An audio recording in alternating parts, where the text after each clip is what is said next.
Bueno, buenas tardes a todos. Mi nombre es Noelia Marcusi, soy médica neuróloga y junto al doctor Grotasanta Sergio formamos parte del servicio de neurología del HPR. Muchas gracias por conectarse, muchas gracias por esperar este tiempito y por interesarse por la charla. Bueno, también me parece importante poder extender el agradecimiento a lo que es el Grupo Gama, a la licenciada Estela Maris Andretich, que es la responsable del Departamento de Docencia y Capacitación del Grupo Gama, y sobre todo a la jefa del Servicio de Neurología del HPR, la doctora Guadalupe Bruera, que es un poco la creadora de este espacio. Bueno, la idea de esta charla, como dice ahí la primera diapositiva, es un poco aprender qué es la esclerosis múltiple para desmitificar un poco esta enfermedad, ¿no? La idea es poder charlar en forma sintética cuáles son los síntomas, qué es, cómo se da la esclerosis múltiple, los síntomas que el paciente puede presentar desde un inicio y cuáles se pueden presentar en el transcurso de la enfermedad. Y cómo llegamos al diagnóstico y qué alternativas de tratamientos hay hoy en día. Bueno, ¿querés pasar a la otra?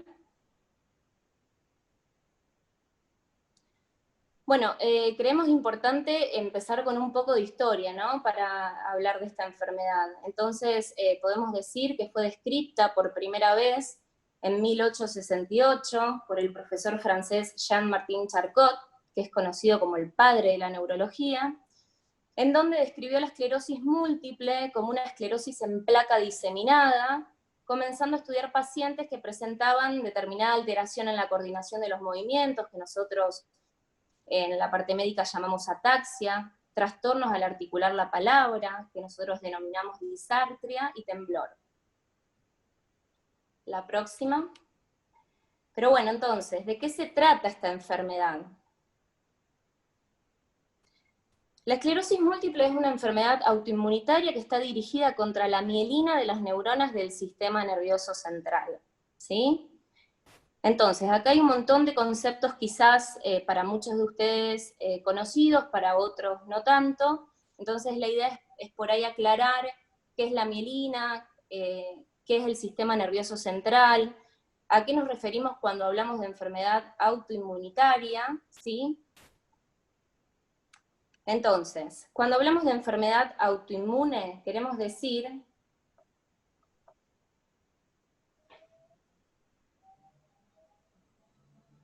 ¿hola? ¿Me escuchan? ¿Hola? Escúchanos, Bien. tranquila. Sí, no, Perfecto. se me cortó. Sí, se escucha. Se me cortó, estaba hablando, perdón, estos son la nueva comunicación. Bueno, cuando hablamos de autoinmune, eso quiere decir que nuestro propio sistema de defensa, que en nuestro caso son los glóbulos blancos, y que habitualmente esos glóbulos blancos nos protegen de agresores externos como ser virus o bacteria, por alguna razón que aún desconocemos, se confunden y atacan estructuras propias de nuestro cuerpo. En este caso, la mielina. Ahí en esa diapositiva ustedes pueden ver que eso es una neurona, ¿sí? Las neuronas son las células que conforman el sistema nervioso central. Cuando hablamos de sistema nervioso central, hacemos referencia a lo que es cerebro, nervios ópticos y médula espinal. Las neuronas se comunican entre sí, ¿sí? Entre impulsos nerviosos, entre impulsos eléctricos, que lo que hace es que cuando se comunican entre sí y está esa sinapsis, nos permiten, dependiendo de la neurona a la cual nos estamos refiriendo, mover un brazo, una pierna, sentir cualquier tipo de sensibilidad, dependiendo de la función que la neurona tenga. Entonces, como ustedes ven ahí, esa estrella que se ve, más o menos, no sé si vos la podés redondear, Sergio, ese es el cuerpo de la neurona, ¿sí? El cuerpo de la neurona tiene una prolongación que se llama axón, y ese axón está cubierto por mielina, que no es más que una capa de grasa y proteínas. Ese axón y esa mielina lo que nos permite es que el impulso nervioso se propague por todo el cuerpo, ¿sí? Entonces, ¿qué es lo que pasa? Nosotros tenemos un sistema inmune que está confundido y me ataca la mielina. Al atacar la mielina, el impulso nervioso se conduce más lentamente o no se conduce, ¿sí? Y ahí se generan los síntomas de la esclerosis múltiple. Siempre lo que nosotros hacemos es hacer una analogía con lo que es un cable de electricidad, en donde el axón sería el cobre, el material de cobre del cable, y la mielina sería el capuchón, digamos, de plástico que tiene por fuera. Entonces, cuando se rompe ese capuchón, entra en cortocircuito y se generan los síntomas. La próxima. Antes de seguir, me pareció importante, nos pareció importante destacar los no de la esclerosis múltiple. Nosotros en medicina lo que es esclerosis significa cicatriz, y tener una esclerosis lateral amiotrófica, o una esclerosis lateral primaria, o una aterosclerosis, o una autoesclerosis, no nos hace referencia a que tenemos una esclerosis múltiple. No tienen nada que ver, no son ni primos, ni hermanos, ni nada de la esclerosis múltiple esos diagnósticos. Tampoco tiene nada que ver con otras enfermedades desmielinizantes, como ser el Guillain-Barré, que es una enfermedad desmielinizante, pero de los nervios periféricos, no del sistema nervioso central. No tiene nada que ver con la neuromielitis óptica, ni con un síndrome de Susak, ni con CADASIL, ni con enfermedades reumatológicas sistémicas. Pero bueno, entonces, ¿por qué se da la esclerosis múltiple? Vamos a la próxima. Para que se dé la esclerosis múltiple, el paciente tiene que tener una predisposición genética. Esto no quiere decir que la enfermedad sea hereditaria, ¿sí? Sino que tenemos un paciente con una predisposición genética y que expuesto a determinados factores externos, que pueden ser contacto con diferentes agentes infecciosos, virus, o agentes ambientales, como por ejemplo el tabaquismo o el déficit de vitamina D, quiere decir que puede experimentar o se puede expresar la enfermedad, ya que el sistema inmune empieza a atacar la mielina. Ahí hay una respuesta inmunitaria normal. La próxima. Bueno, ¿en quién se ve más esta enfermedad y dónde? Es mucho más frecuente en mujeres, en una relación de 3-1 con los hombres. Es más frecuente en pacientes jóvenes, en un rango etario entre 20 y 40 años, pero no quiere decir que la enfermedad no pueda aparecer más tempranamente o más tardíamente. Es más frecuente en la raza blanca, sobre todo de herencia europea. No quiere decir que la raza negra no la pueda aparecer, pero es menos frecuente, y cuando aparece en la raza negra es más agresivo. Y como pusimos ahí, la enfermedad puede aparecer en cualquier persona y en cualquier etapa de la vida. Bueno, en el mundo hay aproximadamente entre 2 y 2,5 millones de personas que padecen la enfermedad. En Escandinavia, en el este de los Estados Unidos, en Canadá y en Europa Occidental es muy frecuente, y acá en Argentina los últimos estudios arrojan que cada 100.000 habitantes hay entre 20 y 38 personas afectadas. La siguiente. Bueno, entonces, vamos a hablar un poco de los síntomas, que son tan variados. Habitualmente el paciente cuando llega a la consulta puede presentarse con trastornos visuales, trastornos sensitivos y trastornos en la coordinación de la marcha, trastornos en la coordinación o trastornos en la marcha. Estos síntomas son muy variables de un paciente a otro, inclusive en un mismo paciente, con lo cual debe y tiene que ser evaluado por un médico neurólogo especialista, ¿sí? Cuando hablamos de los síntomas, tanto ser los trastornos visuales, sensitivos en la coordinación o trastornos en la marcha, la siguiente, hablamos de que puede presentar el paciente: visión borrosa, dolor al mover los ojos, conocido como la neuritis óptica, pérdida de la visión de un ojo, visión doble. A nivel de la fuerza puede haber pérdida de fuerza en ambos miembros inferiores o en un miembro específico, puede ser un brazo o una pierna. Puede presentar trastornos en la sensibilidad muy variados, que pueden ir desde hormigueos, cosquilleos, quemazón, o pérdida de la sensibilidad en una pierna, un brazo o hasta en la cara. Con respecto a la coordinación y el equilibrio, puede haber pérdida del equilibrio, inestabilidad al caminar, vértigo, falta de coordinación en las piernas o brazos, que llamamos como ataxia, puede presentar temblor.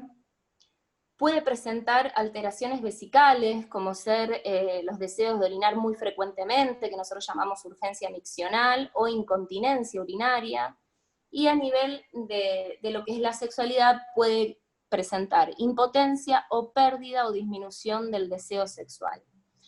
Cabe destacar, como yo dije antes, que los síntomas son muy variados en un mismo paciente y de un paciente a otro, y que un síntoma puede aparecer, que llamamos como brote, y puede resolverse sin dejar ninguna secuela, o puede dejar una secuela de discapacidad. Pero bueno, después Sergio va a hablar bien de los distintos tipos de esclerosis múltiple y del tratamiento. Próxima. Bien, como les dije, la segunda parte va a estar enfocada en lo que son los diagnósticos o exámenes complementarios, cómo diagnosticamos, porque si bien el paciente viene con determinada sintomatología y está dentro de un rango etario que podemos sospechar de una esclerosis múltiple, necesitamos complementar muchas veces con estudios complementarios, como ser resonancias, funciones lumbares y otros tipos de estudios que después va a hablar Sergio. ¿Querés seguir vos, Sergio? Bueno, buenas tardes una vez más. Gracias, Noé, la verdad que excelente presentación. Después, al final de la charla, vamos a contestar todas las preguntas. La idea es seguir con esta dinámica y al final vamos a tener un espacio para todas las inquietudes, que es lo más importante de todo esto. Bueno, gracias a ustedes por estar conectados un viernes en esta nueva normalidad que estamos atravesando. Y bueno, continuando con lo que hablábamos con la doctora y construyendo un poquito más el diagnóstico de la enfermedad, recién charlamos de los síntomas, de la clínica más característica de la enfermedad, y ahora vamos a ponerle la otra patita a la construcción del diagnóstico, que es la importancia de los estudios complementarios, y más específicamente la importancia de la resonancia magnética. ¿Sí? La irrupción de la resonancia magnética en el diagnóstico de la enfermedad, ya por fines de los 80, comienzos de los 90, nos dio, digamos, una herramienta muy importante para este diagnóstico, tal es así que se cambió completamente la forma de diagnosticar la enfermedad, está incluida en los criterios diagnósticos de esta enfermedad, y nos permitió hacer, sobre todo, detectarla más prematuramente y ser más específicos en el diagnóstico. Y siguiendo con esto, le quería mostrar esto, una imagen de lo que es un resonador, que yo sé que muchos le tienen un poquito de miedo, pero no es nada del otro mundo. El paciente se coloca eso que se ve ahí, se acuesta en la camilla y se va un poquito adentro en ese tubo y se capturan las imágenes. ¿Qué decir una cosa importante con respecto a las imágenes? Para hacer el diagnóstico correcto necesitamos, y es muy importante, de una buena calidad de imágenes, súper importante. De hecho, se exige en los diferentes, digamos, las diferentes opiniones de expertos, es que el resonador sea un resonador de alto campo, o sea, que tenga mucho poder. Y por lo tanto, ¿por qué? Porque si es una imagen de menor calidad, lo que nos estaría pasando es que nos estaremos perdiendo lesiones o imágenes que nos servirían para el diagnóstico y estaremos pasando por alto y quizás en algunos casos no haciendo correctamente el diagnóstico a tiempo. ¿Sí? Esa es una imagen justo del resonador que está en el HPR, tenemos acá también en el instituto donde estoy ahora transmitiendo, tenemos otros resonadores de alto campo. Y otra cosa que es muy importante es, por un lado, la imagen, como dijimos, la calidad, y por otro lado es el contar con médicos especializados en diagnóstico por imagen que tengan experiencia para ver estas imágenes y con eso poder hacer un buen diagnóstico. Esto es solamente ilustrativo, es una imagen de resonancia magnética encefálica de un paciente con esclerosis múltiple. Como pueden ver acá, no sé si se ve mi cursor, pero acá podemos ver estas manchitas blancas que se ven acá, son las famosas lesiones de la esclerosis múltiple que nos permite ver la resonancia y nos permite apoyar y definir el diagnóstico. Bueno. Vamos a hablar un poquito ahora, cambiando, ya armamos un poquito el diagnóstico, vamos a hablar un poquito de las formas de la enfermedad, ¿sí? Porque esta enfermedad tiene principalmente dos formas, ¿sí? La más frecuente, por lejos, con un 85% aproximadamente de frecuencia, es la forma que conocemos como la forma remitente recurrente, o recidiva remisión, o brote remisión, que es esta forma, como ven aquí, tenemos acá este gráfico, que en uno de los ejes tenemos la severidad o la clínica, y en otro de los ejes tenemos el tiempo. Y esto que estamos viendo acá, este piquito que se ve acá, es lo que nosotros conocemos como brote. Y es importante definir qué es un brote. Vamos a tomar el ejemplo de uno de los síntomas clásicos que ya habló la doctora Carmelia, que es, por ejemplo, la neuritis óptica, ¿sí? Entonces, acá tenemos un paciente asintomático, ¿sí? En algún momento el paciente empieza con un dolor a la movilización de uno de los ojos, va agregando con el tiempo una pérdida de la visión, una disminución de la agudeza visual, un trastorno de la visión de los colores. Eso va progresando en aproximadamente 7 días, se establece y luego empieza a desaparecer. Esto todo y vuelve a un nivel inicial, a un 0. ¿Sí? Todo este proceso dura aproximadamente, eso depende del brote, depende del paciente, pero dura aproximadamente unos 7 días, 15 días, pero digamos, lo que nosotros los parámetros que nos definen para poder decir que es un brote, que es muy importante tenerlo en cuenta, es que tiene que durar más de 24 48 horas y debe sucederse en ausencia de fiebre o de otra enfermedad que lo justifique. Bueno, volviendo a por qué brote remisión, vemos, aparece el síntoma, remite. Esto va sucediéndose, hablando de una evolución natural, sin una intervención de la enfermedad, va sucediéndose una y otra vez a lo largo de la vida del paciente, hasta que en algún momento esto no vuelve completamente a 0. Y vuelve otro brote y ya no vuelve a 0. Y aparece otro brote y esto que vamos viendo, estas nuevas líneas de base, son discapacidad. ¿Sí? Son discapacidad que se van acumulando a medida que van sucediéndose los brotes, porque hay un concepto que tenemos que tener muy en claro. Esa cubierta que mostraba la doctora, que ese plástico que vemos en los cables, que dimos como ejemplo, en cada brote se lastima, ¿sí? Y eso el cuerpo, cuando se termina el brote, lo rearma, ¿sí? Lo cicatriza. Pero hay algo que hay que tener claro, es que la cicatriz nunca va a ser como la cubierta que nosotros teníamos en fábrica, ¿sí? Inicialmente lo va a hacer bastante bien, pero a medida que va pasando el tiempo ya me empieza a fallar un poquito ese rearmado, y lo que va haciendo es que ya no conduzca correctamente y vaya dejando secuelas, y eso a medida del tiempo va pasando, va acumulándose y va acumulándose discapacidad. Por eso es la importancia de hacer una intervención temprana, ya lo vamos a hablar con los tratamientos, pero ahí radica mucho la importancia de evitar de llegar acá y detenernos acá. Con el tiempo, si no hay intervención, esto, como decía, se va transformando y va apareciendo un aumento progresivo de la discapacidad, y es lo que se conoce como la forma secundaria progresiva. Luego de esto se va sumando.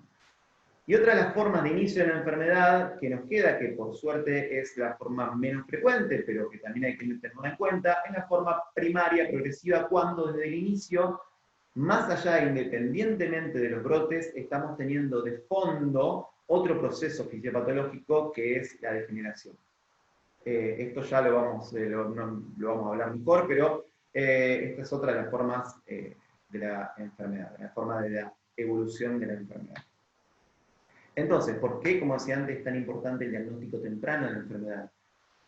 Porque hay algo que tenemos que tener en cuenta ahora, vamos a hablar de tratamientos, de cuáles son los que tenemos disponibles, pero algo que es fundamental es que todos los tratamientos que tenemos al día de hoy no vuelven el tiempo atrás, ¿sí? Todos los tratamientos es a partir del momento que se inicia para adelante, pero todo lo que sucedió atrás, hoy por hoy, con lo que tenemos, con las herramientas que contamos, no se puede recuperar. Entonces, cuanto antes iniciemos el tratamiento, antes vamos a evitar la acumulación de discapacidad y vamos a modificar y tener un impacto mucho mayor en la evolución natural de la enfermedad. No nos olvidemos, esto es un concepto que le robamos a la gente que hace vascular, pero es súper importante que tiempo es cerebro, ¿sí? Tiempo es cerebro, y cuanto antes nosotros hagamos una intervención, antes vamos a tener más cerebro, vamos a mantener y tener, evitar que se dañe, perdón por... Acá tenemos un gráfico que es bastante viejito, pero que nos grafica lo que estaba diciendo, ¿sí? Esto es una muestra de la historia natural de la enfermedad, como iniciando acá la enfermedad iba acumulando a lo largo del tiempo discapacidad.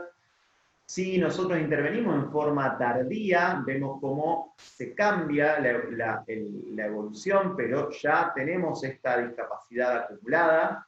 Y cuando se interviene en forma temprana, nosotros es otra la evolución. De hecho, esto es un gráfico viejito, por eso yo les decía, con las estrategias terapéuticas que tenemos actualmente, podemos decir que casi nos mantenemos en la línea de base. ¿Sí? Bueno, ¿qué hacemos? ¿Sí? Todo esto estamos hablando. Hay tres approach al tratamiento del paciente con esclerosis múltiple. Vamos a hablar primero y en forma un poquito rápida de lo que es el tratamiento del ataque agudo, del brote, lo que hablábamos recién. Eso, primariamente, como hablábamos recién, es muy importante que el paciente reconozca los síntomas para consultar. Y el primer desafío que tiene el neurólogo especializado frente a este supuesto brote es decir si es un brote o no, ¿sí? Tiene que cumplir lo que hablábamos antes, que tenga una duración de más de 24 o 48 horas, que se establezca en forma progresiva, que no haya fiebre, porque si no eso es lo que nosotros consideramos un pseudo brote, ¿sí? Pero bueno, dijimos, esto es un brote, perfecto. Ahora, la segunda cuestión es si lo tratamos o no. Y esto es importante de tener en cuenta. ¿Por qué decimos si lo tratamos o no? Voy a contar un poquito de qué se trata, cómo se trata el brote agudo rápidamente, y después les cuento por qué. El brote agudo se trata con dosis altas de corticoides, ¿no? Se puede tratar entre 3 y 5 días. Nosotros actualmente en el país lo tratamos en forma endovenosa, internado. En la mayoría de las partes del mundo ya están utilizando presentaciones, formulaciones orales, y en este contexto de pandemia se intenta que el paciente haga el tratamiento, muchos tratamientos se pueden hacer en la casa. Pero ¿para qué sirve este corticoide? Este corticoide lo que hace es acelerar la velocidad de recuperación, ¿sí? Volvemos a la neuritis óptica. Esa neuritis óptica que iba a durar aproximadamente unos 15 a 20 días, la resolvemos en 3 días, ¿sí?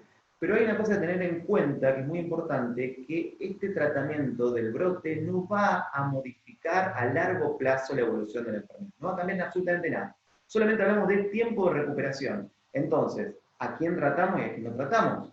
Porque no va a modificar en nada la enfermedad. Cuando el brote incapacita al paciente, nosotros lo que queremos es un paciente que tiene una pérdida de la visión de un ojo, nosotros necesitamos que ese paciente recupere la visión lo antes posible para reincorporarse a su vida cotidiana, a sus actividades de la vida diaria. Un paciente que de golpe pierde la coordinación motriz en la marcha, nosotros necesitamos que ese paciente rápidamente vuelva a la normalidad y se vuelva a reincorporar a su vida diaria. Entonces, por ejemplo, un paciente que tiene un brote sensitivo, este paciente, la verdad es que podemos dejar que evolucione naturalmente, ¿sí? Que haga el tiempo que tenga que durar, y no sería un paciente que nosotros elegiríamos tratar con los pulsos de corticoides para el brote agudo. Bien, ahora sí vamos a hablar de los fármacos que sí modifican la evolución de la enfermedad, que justamente se llaman justamente las drogas modificadoras de la enfermedad, aquellas que van a cambiar la evolución natural de la enfermedad. Como dijo la doctora Noelia antes, allá por 1868, cuando fue la primera descripción de la enfermedad, que esto fue la primera descripción, nosotros tenemos registros históricos de que esta enfermedad data de tiempos mucho más antiguos, de los vikingos, allá de las zonas de Escandinavia, donde aparentemente son los primeros registros que se tiene y después se fue esparciendo por el resto del mundo. Pero bueno, volviendo a esto. Tuvieron que pasar 125 años para que nosotros tengamos el primer tratamiento modificador de la enfermedad. Hasta ese tiempo era algo bastante feo porque el paciente evolucionaba naturalmente, como veíamos en el gráfico anterior, desde el inicio de su enfermedad hasta la discapacidad total. Y el neurólogo lo único que podía hacer era mirar y ver cómo esto sucedía. A partir de 1993, la compañía farmacéutica Bayer saca al mercado el primer tratamiento modificador de la enfermedad, que es el betaserón, que es interferón beta 1B. Entre ese año y el año 99 se salieron el resto de los interferones y el acetato de la tiramer, el Copaxone, y ahí se completó lo que conocemos como las terapias de plataforma, ¿sí? Luego, entre el año 2000 y la actualidad, esta lista larga que ven acá, fueron todos los diferentes tratamientos que fueron apareciendo, completando este arsenal realmente que tenemos actualmente terapéutico, y ahora un poco detenidos por la actualidad y por la pandemia, pero ya prontamente a salir al mercado. Tenemos los últimos dos tratamientos de la enfermedad, que es el ozanimod y el ofatumumab. Bueno, continuando un poco con esto. Ahora, con todos estos tratamientos, ¿qué le damos? O sea, es realmente un planteo, es ¿qué a quién? ¿Qué medicamento le damos? ¿Qué fármaco le damos a cada paciente? Antes teníamos uno solo. Tiene TD múltiple, interferón, se terminó. Pero ¿qué hacemos ahora con toda esta cantidad de fármacos? Dijimos, tenemos fármacos inyectables, fármacos orales, fármacos endovenosos.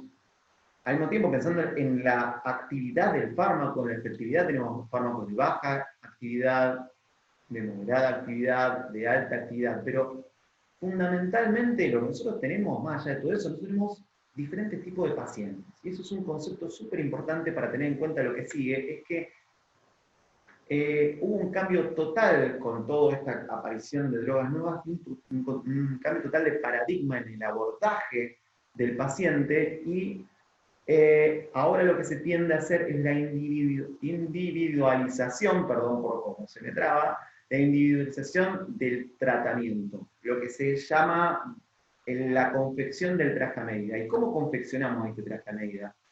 Tiene básicamente dos pilares fundamentales. Por un lado, la individualización del paciente, porque hay que tener en cuenta que es un paciente joven, es un paciente añoso, es mujer, tiene deseos de embarazo. ¿De qué trabaja el paciente?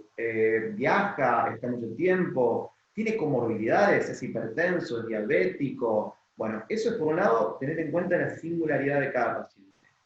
Por otro lado, hay que individualizar la enfermedad. A ver, es una enfermedad, como hablábamos, recaída en remisión, es una enfermedad progresiva, es una enfermedad que tiene baja actividad al inicio de la enfermedad, es una enfermedad que se manifiesta agresiva al inicio. Bueno, teniendo todo esto en cuenta, lo que hacemos es brindar un abanico al paciente, ¿sí? Y la tendencia a nivel mundial, esto tiene ya unos años, es la de consensuar el tratamiento con el paciente, ¿sí? La elección de la droga es compartida con el paciente.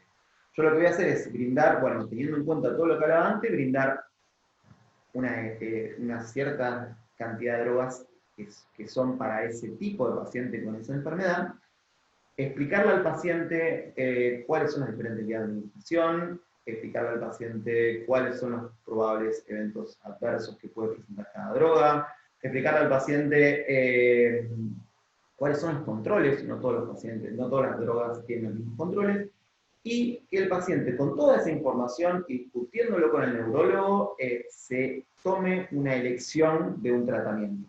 Esto es súper importante porque lo que se busca hacer con esto es que el paciente se comprometa de forma activa con su tratamiento, ¿sí? Que sea partícipe activo de la elección de su tratamiento, ¿sí?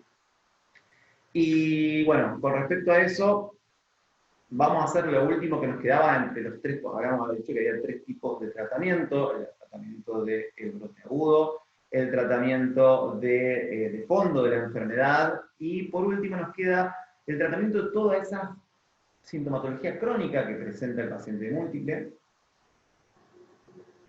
que podemos nombrar de los más frecuentes, la fatiga, los trastornos de la esfera urinaria, sexual, los trastornos cognitivos, los trastornos de la marcha, bueno, todo eso, la forma de encararlo o de abordarlo es a través de el enfoque multidisciplinario, teniendo en cuenta, trabajando conjuntamente con kinesiólogos, con audiólogos, fisiatras, urólogos, terapistas ocupacionales, y la idea es que todos juntos trabajando podamos brindarle al paciente el mejor abordaje para su enfermedad. Por último, yo sé que mucha gente quería saber un poquito sobre esto, sobre la enfermedad en este contexto de la pandemia que nos toca vivir el día de hoy. Esto es un informe del MSIF, que es la Federación Internacional de Esclerosis Múltiple, uno de los tantos informes desde el inicio de la pandemia. El MSIF estuvo presentando varios informes. Yo tuve la posibilidad también desde el inicio de la pandemia de estar en contacto con el Centro de Esclerosis Múltiple de Cataluña, el CENCAT, que nos brindó en forma periódica diferentes encuentros que nos permitió unificar criterios tanto con España y con los países de Europa, como contar y unificar criterios con el resto de los países de Latinoamérica y de la región. Así que desde la experiencia de cada uno se fue armando esto, pero hay un montón de cosas ahí, pero lo que yo quiero que realmente se lleven a casa es que, primero, que el paciente con esclerosis múltiple, per se, por tener la enfermedad, no aumenta el riesgo ni de contagio, ni de una evolución más tórpida por tener la enfermedad. Segundo es que todo paciente que esté en tratamiento por su enfermedad no debe abandonar de ninguna manera el tratamiento de su enfermedad. Acá, esto le va a importar seguramente a los pacientes que estén en tratamiento, pero de hecho está un poquito más viejo. Se habló de ciertas drogas tenían algunos riesgos. Por ejemplo, acá en este momento estoy leyendo, habla de que el natalizumab necesitaba más revisión. Bueno, actualmente en el último encuentro que fue este lunes estuvimos hablando, y el natalizumab no debería tener ningún tipo de problema ni recibir ninguna intervención con esto. Respecto al entusumab y cladribina, ahí sí se necesitan más datos. Se está hablando de por ahí esperar un poco más para hacer las infusiones, bueno, pero no importa, eso son cosas muy técnicas. Sí, con el ocrelizumab y el rituximab, se ha visto que por ahí los pacientes que se contagian de COVID tendrían una evolución un poquito más tórpida. Pero en resumen, lo que se trata de hacer es que los pacientes que estén en tratamiento no abandonen el tratamiento y tengan, por ahí a lo mejor los que están recibiendo terapias de mayor efectividad, extremar las medidas las medidas de protección, de aislamiento y, bueno, en sí cuidarse un poquito más. Siempre, ante cualquier duda, consultar con su neurólogo. Y entonces, concluyendo y en resumen, podemos decir que, como decíamos, es una enfermedad que se da en gente joven, preferentemente en mujeres, mayoritariamente, pero que en realidad se puede dar a cualquier edad y se puede dar en hombres y en mujeres. O sea, esto es lo más frecuente, pero puede aparecer en cualquier persona. El origen es multifactorial y su mecanismo de base es autoinmunológico. Es la segunda causa de discapacidad en adultos jóvenes, luego de los accidentes de tránsito. La intervención temprana y correcta es crucial, y esto guárdenselo, es crucial para la evolución a largo plazo de la enfermedad. Existen diferentes tipos de medicamentos, de tratamientos, pero lo más importante es que el tratamiento es individual. Se confecciona específicamente para cada paciente y se discute con cada paciente. Y como decía al inicio de la charla, los miedos desaparecen con el conocimiento. Bueno, muchas gracias y escuchamos ahora sí las preguntas de cada uno. No sé, Estela, ¿me escuchás? Estela, Sí, te escucho. ¿Me escuchás? ¿podés leer las preguntas? Sí, cómo no. Ahí estoy viendo si arriba había alguna.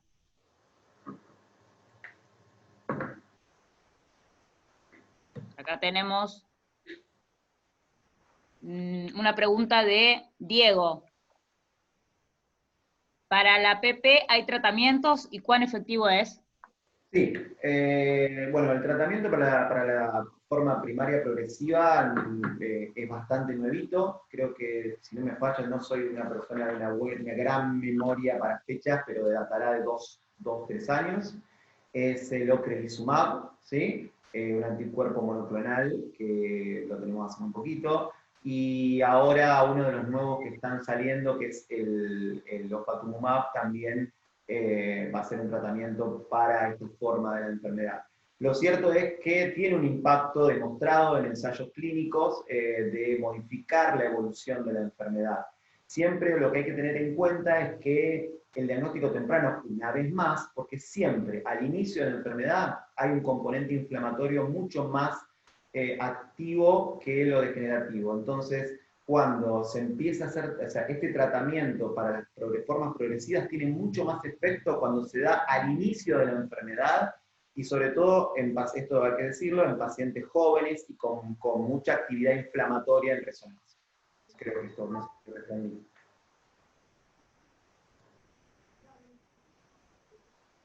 ¿Alguna otra pregunta? Había una referida al tema de la piel negra, ¿no? No he querer. Color de piel. A ver si la encuentro. Si la puede repetir la persona que la hizo, por favor. ¿Me escuchan? Sí. Sí, habla Guadalupe Aurora. Bueno, los saludo. La pregunta era para el comentario de la piel negra que tiene, bueno, qué riesgo tenía. Esa era la pregunta de la persona que lo hizo por chat. ¿No la querés responder vos? Noé.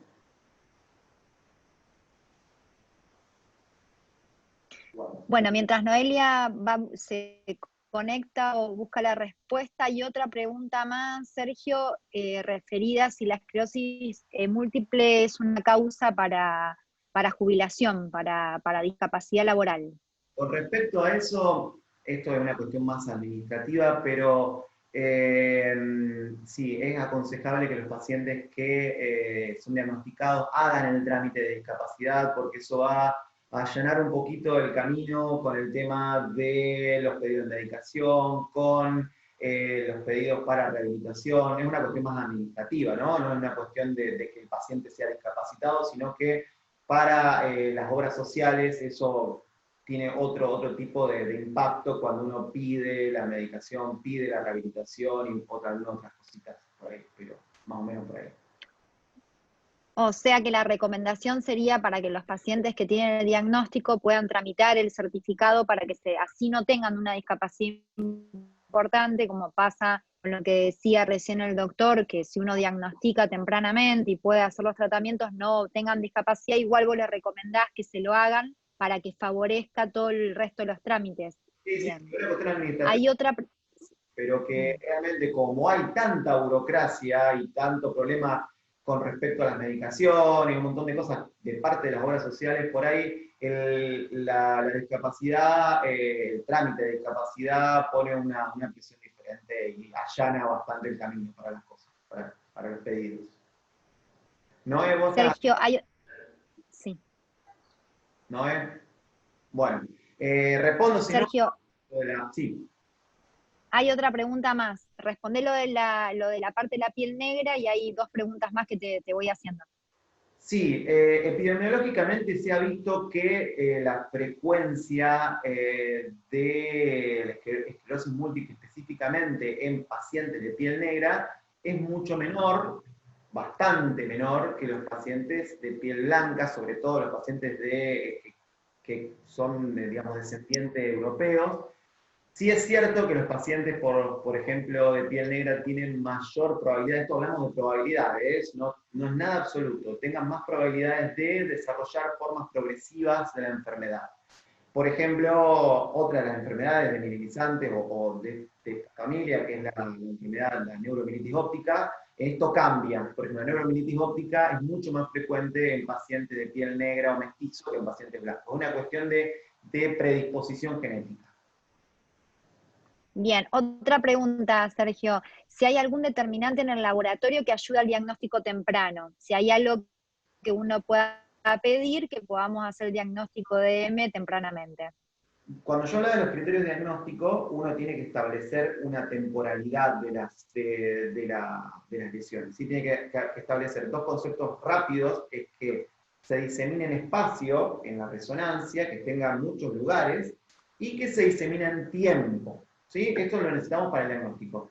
Cuando a veces falta una de estas cosas, hay un estudio de laboratorio que nosotros hacemos, que es a través de lo que se llama la punción lumbar, con un pequeño pinchacito sacamos el líquido que hay circulando entre el cerebro y la médula, y eso se manda al laboratorio, y hay una determinación de laboratorio que se llaman bandas bolivioclonales, que sirven en casos dudosos o en casos en que nos hace falta un apoyo para los criterios diagnósticos para establecer definitivamente el diagnóstico de esclerosis múltiple. Bien, entonces un poco para, además de lo que el doctor mencionó, no existe ningún tipo de, a la fecha, determinante que pueda predecir que yo voy a tener una esclerosis múltiple. O sea, no existe un test que yo pueda hacer en sangre o en el linfarraquídeo que me diga que voy a tener una esclerosis múltiple. O sea, el diagnóstico temprano referido a antes de que se manifieste la clínica no hay. Se necesita para la esclerosis múltiple la paciente y las imágenes que mencionaba Sergio, que son muy importantes. Sergio, otra pregunta. Quiero agradecer las preguntas porque son muy interesantes y bueno, muchas gracias a todos los que fueron haciéndola por este medio. Querían un poco que cuentes un poco más de las últimas drogas desde el 2020, del ocrelizumab, que mencionaste algo breve. Lo otro que querían preguntar es el beneficio del cannabis para la esclerosis múltiple. Bueno, vamos primero con el tema de las drogas. No es, digamos, no vamos a tener tiempo de hablar de cada una de las drogas en especial. Lo que sí les puedo decir es que a partir de la aparición de todas estas nuevas drogas, nosotros pudimos, como decíamos antes, tener un abordaje diferente y muchísimo más preciso de la enfermedad. Tenemos drogas orales, que fue el que apareció hace unos años, como el fingolimod, el fumarato, la teriflunomida. Tenemos drogas endovenosas, que generalmente son los anticuerpos monoclonales, que son drogas de alta efectividad, que se utilizan para pacientes con formas agresivas de la enfermedad. Hay una cosa que hay que tener en cuenta, que una pregunta que puede surgir es ¿por qué no dar la droga de mayor efectividad a todos los pacientes?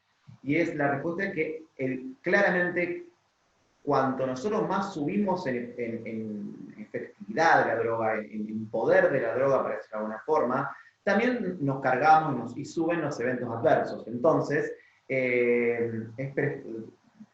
es donde radica el tema de poder elegir exactamente qué droga a qué paciente para poder hacer una mitigación también de los eventos adversos. Yo creo que hablar de cada droga sería bastante complejo y largo, pero bueno, y me habían dicho también del cannabis. Con respecto al el beneficio del cannabis, la pregunta es. Con respecto al cannabis, como, digamos, modificador de la enfermedad, por supuesto que no.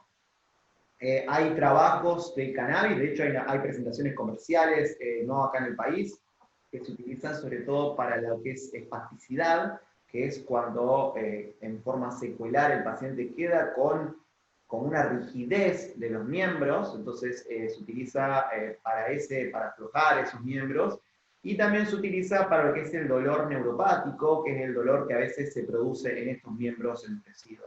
Ahí específicamente en eso ha demostrado efectividad. Con respecto a la evolución de la enfermedad no tiene ningún tipo de modificación. Bien, y dos preguntas más. Las células madres, ¿qué se sabe del tratamiento de células madres para esclerosis múltiple? Esa es la primera. Bueno, con respecto a células madres, es algo que está todavía estudio. La verdad que hay muchos ensayos clínicos. Realmente, hoy por hoy, hay algunos especialistas a nivel mundial. Está Giancarlo Comi en Italia. Creo que... ¿quién más está? Bueno, ahora no recuerdo quién más está trabajando específicamente ahora con células madres.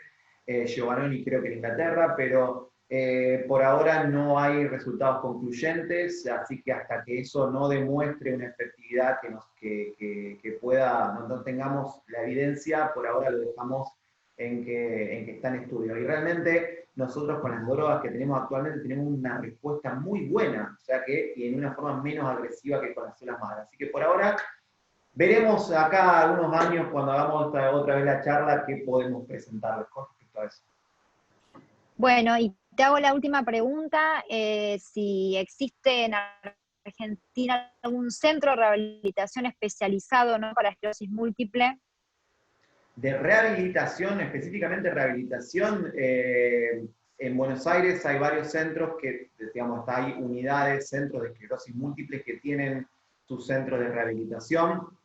En Rosario hay centros de rehabilitación neurológica. Bueno, ojalá, Guada, nosotros prontamente tengamos nuestro propio centro acá en el instituto, estamos trabajando en eso. La idea es que sí, que los pacientes se rehabiliten no por cualquier fisiatra, sin desmerecer para nada, pero sino que sean gente que se dedique a neurorehabilitación, que es, digamos, una parte de la rehabilitación bastante delicada y que hace falta formación en eso. Bien, respecto a eso, un solo comentario que quería a lo que Sergio estuvo describiendo para la audiencia comentar. La rehabilitación es como tomar un medicamento para todas las enfermedades neurológicas. Quiero decir que hay un concepto que se llama plasticidad neuronal, que es la capacidad que tiene el cerebro de poder recuperarse, por ejemplo, en este caso que hizo que no tengamos mielina en un determinado lugar. Bueno, esa capacidad que tiene de regeneración es directamente proporcional a la rehabilitación. Y cuando uno habla de rehabilitación, habla de un concepto integral de rehabilitación. No es solamente el fisiatra, el terapista ocupacional, la kinesióloga, sino que salud mental, la psicología en estos pacientes con esclerosis múltiple es sumamente importante. Y lo otro también es que no existe el lugar ideal para rehabilitar. Hay lugares que pueden tener más experiencia, pero es muy importante, nosotros en el hospital transitamos pacientes muy graves, vemos pacientes muy graves con patologías al borde de la muerte, que en lo que uno ve en la experiencia a diario es que las personas que se rehabilitan de la mejor manera tienen mucho que ver con el contexto de la familia, con cómo se acompaña y cómo se hace la rehabilitación de manera bien integral. Entonces, no se aflijan si por ahí hay gente que no puede ir a determinados lugares a rehabilitar, porque en realidad el cerebro va a andar muy bien cuando uno también en esa rehabilitación incluye algo muy importante, que son los vínculos afectivos del paciente que necesita rehabilitarse en ese momento. Bien, una pregunta más y cerramos porque ya por el tema del horario, hay una pregunta de una persona, comenta que tiene una esclerosis múltiple en una variante PPP, primariamente progresiva, desde hace 7 años, y está con fingolimod, y dice que está bastante bien hace 3 años, pero que no se le frenó la progresión. Anda con un andador con ayuda. Ese es el comentario. ¿Le querés aportar algo más, Sergio? Lo cierto es que en algún momento se ensayó con fingolimod para las formas progresivas. La verdad es que al final no demostró una evidencia robusta en tener un cambio en la evolución. Hoy por hoy las drogas para la forma progresiva, la única que tenemos ahora funcionando, digamos, que tenemos en mercado y con una evidencia. Nosotros siempre es muy importante para nosotros tener evidencia de las drogas. Nosotros no necesitamos tener un trasfondo con ensayos clínicos y ese es lo ocrelizumab.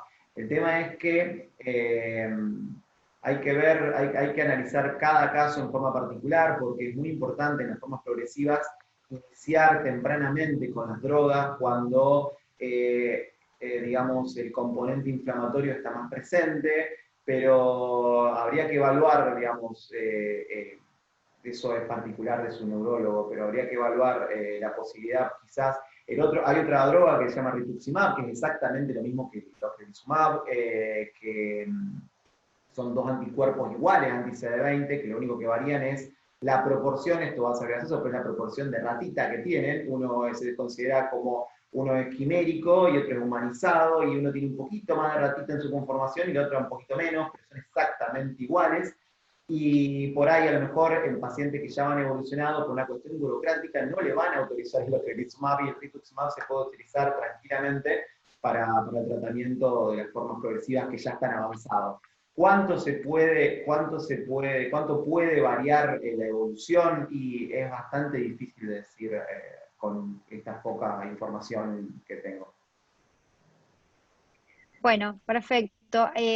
Lo último, habían preguntado cómo podían hacer una consulta desde otros lugares con nosotros. Eso después le pueden el mismo mail y ahí le van a pasar los datos para con Sergio poder hacer la consulta que necesiten, con Noelia, con todo, bueno, con lo que ustedes consideren, no hay ningún problema. Así lo continuamos.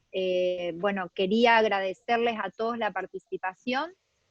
Bueno, cierra la charla Sergio, y bueno, muchas gracias por haber escrito, por todos los comentarios, por su conexión, por en estos tiempos de pandemia justamente poder estar haciéndolo tan importante como decía el doctor Lota Santa, que es informar y educar a la comunidad. Nadie puede elegir lo que no conoce y lo que no sabe, o sea que para poder elegir un tratamiento, a veces son consultas, 2 a 3 consultas para poder elegir ese tratamiento. Eso es muy importante. Eso, a diferencia de la multidisciplina, es la transdisciplina, que tanto el doctor Lota Santa como la doctora Noelia Marcusi la hacen a diario, así que es muy importante ese concepto, que cada uno de ustedes se empoderen como pacientes y sepan que la elección de cualquier tratamiento tiene mucho que ver con lo que ustedes desean y cómo es su vida diaria. Así que muchas gracias a todos y lo dejo a Sergio para que cierre. Bueno, gracias. Muchas gracias. Creo que no queda mucho por decir. La doctora creo que cerró bastante bien todos los conceptos. Sí, quiero volver, o sea, lo dijo y lo voy a volver a decir, que es algo importantísimo. Es muy importante que se saquen los miedos, y el sacarse el miedo viene totalmente de la mano de conocimiento, de aprender. Y nada, nosotros por eso fue la idea de todas las charlas, Guadalupe, fue la idea que planteó ya desde el año pasado. Guada, empezamos con esto, o hace un año o más, o antes. 3 años, 3 años. Las charlas de la comunidad ya llevamos 3 años. Pero esa fue la idea fundamental de las charlas de la comunidad, de que los pacientes se acerquen, de que aprendan, de que saquen los miedos, que tengan un lugar para preguntar. Así que bueno, espero que se haya entendido todo. Uno trata de bajarle los conocimientos, de poder abarcar. Es una enfermedad bastante grande, una enfermedad bastante compleja, y uno trata en un periodo muy cortito de tiempo tratar de meter todo y que se puedan llevar a casa la mayor cantidad de información. Como decía la doctora Guadalupe, ahora no sé si Estela les puede ya dejar los mails, pueden hacerme consulta a través de mail, o para todo el tema de información, vos Estela se va a dejar. Ante todo agradecerles muchísimo, tanto a vos, Sergio, como a Noelia, a la doctora Marcusi, y por supuesto a la doctora Guadalupe Bruera, como jefa del Servicio de Neurología del Grupo Gama, desde el Departamento de Docencia y Capacitación. Estamos, como siempre, dándole soporte para este tipo de charlas a la comunidad, nos parecen fundamentales, así que agradecerles el tiempo y, por supuesto, la claridad de conceptos. Y aquí están justamente consultando si podemos enviarle la charla o la presentación porque no la pudieron grabar. Entiendo que no va a haber problema, así que yo ahora les dejo por escrito a dónde deben escribirnos para pedirnos ya sea la charla, o si quieren les quedó alguna otra consulta, también lo pueden hacer. Es eventos@grupogama.com, ahora se los escribo por el chat, así que cualquier cosita nos escriben allí. Muchas gracias a todos por participar, por supuesto. Bueno, muchas gracias a todos, gracias Estela, gracias Guada, gracias Noé, gracias a ustedes fundamentalmente, porque fue largo, fue casi, creo que una horita, no sé cuánto llevamos hablando, pero y a veces es un tema un poquito pesado, pero bueno, gracias por estar ahí, gracias por escucharnos hasta el final, y bueno, estamos abiertos en el servicio para recibirlo a todos los que se quieran acercar. Así que bueno, hasta luego, y buenos días. Buen fin de semana, chau. Chao, chao.